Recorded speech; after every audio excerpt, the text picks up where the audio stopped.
Hello po, Saturday ngayon kaya laba day si Inday nyo. Tara, kape muna tayo. Palit na ang bedsheet ngayon tsaka mga punda. Lalaban na rin natin kasama ng mga tubal namin. Naisalang ko na nga pala mga puti dyan. Dumating na nga pala ang parcel ni Bonso. Ng isang araw pa ako kinukulit kung kailan dadating. Ayun, napakapandit. Gustong gusto lagi naka-nail art.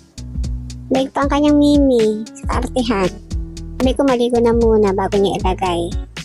At pag wala silang pasok, katulong ko si Kuya sa paglalaba, siya ang aking tagasampay.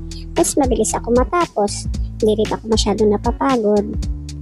Maganda ang sikat ng araw ngayon, sarap maglaba. Ayan, tingnan nyo gat, sinisimulan na. Wait lang, inom muna tayo ng collagen.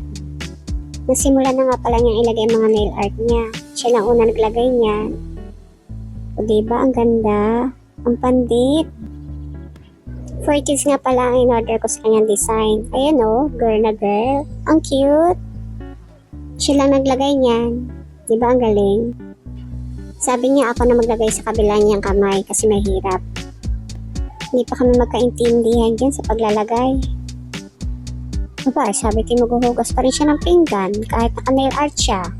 Walang exempted sa paghuhugas ng pinggan. Tcharan! Tapos na! Ang cute naman! Tapos na rin ako maglaba for today's video. Okay, bye!